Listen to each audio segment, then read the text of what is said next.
I think it's super natural for someone who's competitive to want the other person to not do as well so you could get a chance to do well. However, the problem with that is that when you root for people to lose, you tell the universe that you like losing and the universe delivers losing to you. So how do we balance these two concepts? It's very simple. If the person's better than you, you should celebrate the fact that they're better than you because you know that you are an equal type human to that person, and what one man can do, another can do. So if you are behind someone who happens to be better than you, it is okay to celebrate how good they are, knowing that they are actually doing you a favor because they are showing you where you need to improve.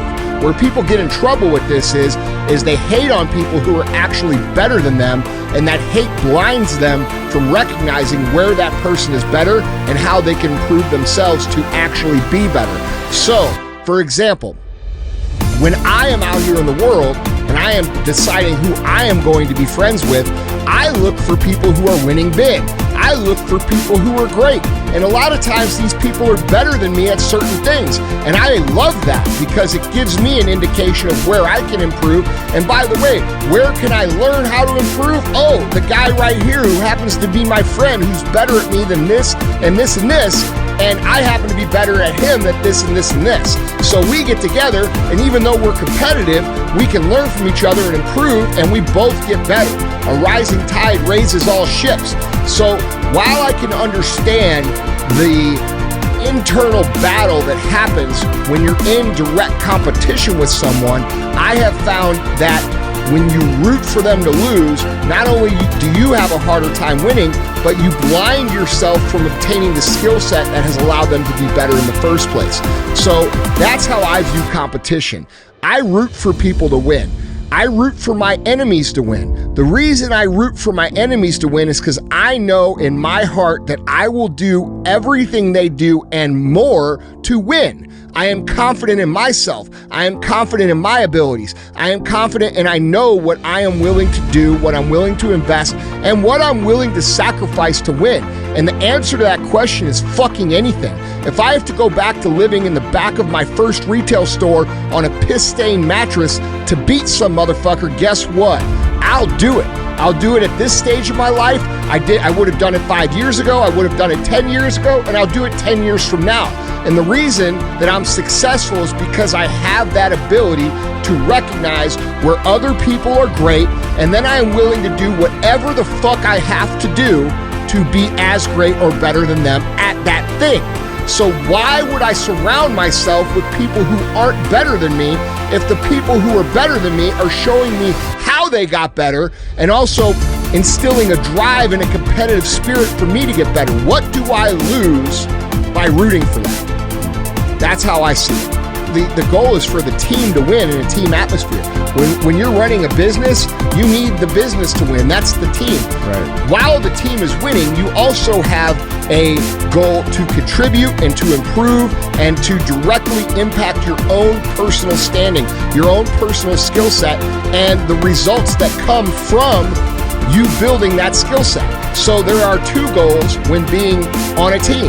First is team first. We need the team to win. So if that goalie's better than you need to be okay with him winning some games because ultimately you being on a winning team is going to help you tremendously down the road. Secondly, the goal should be for you to improve your skill. And what better way to improve your skill than to be on a team that wins? So there's always two goals there. It's okay to have two goals there. It's not this or that, it's both. You should want to be on a winning team and put the team first. And also, while you're on the winning team, you should want to be the best player on that team. And what way to be the best player on a winning team than to be surrounded by fucking winners who know how to be the best players? You see what I'm saying? Yeah. Most people want to be the big fish in a small pond. And what you really want to do is you want to be a big fish in the big pond. And you can only do that when you're surrounding yourself by world-class winners and world-class skill set individuals. And that's going to make everybody a little insecure. That's going to make you feel a little uncomfortable. But if you're a true competitor and you're someone who knows what you're willing to do to get better, that shouldn't scare you. That should empower you. That should drive you. It should inspire you. Because if I look at someone over there who can do something better than me, I clearly, because I believe in myself and I have high self-confidence, I look over there and I say, oh, that's how he does it. okay, well, I'm going to go do this so I can beat him at that. You see what I'm saying? Yeah. When you're competitive, this is something that is mentally difficult to sort out. Okay. It just is. Most competitors, they look at people and they're like, I want to fucking smash them, which is cool, because I do too. However, we have to recognize how the smashing occurs. Does the smashing occur because you just want to smash them and you're emotional about it and you see red?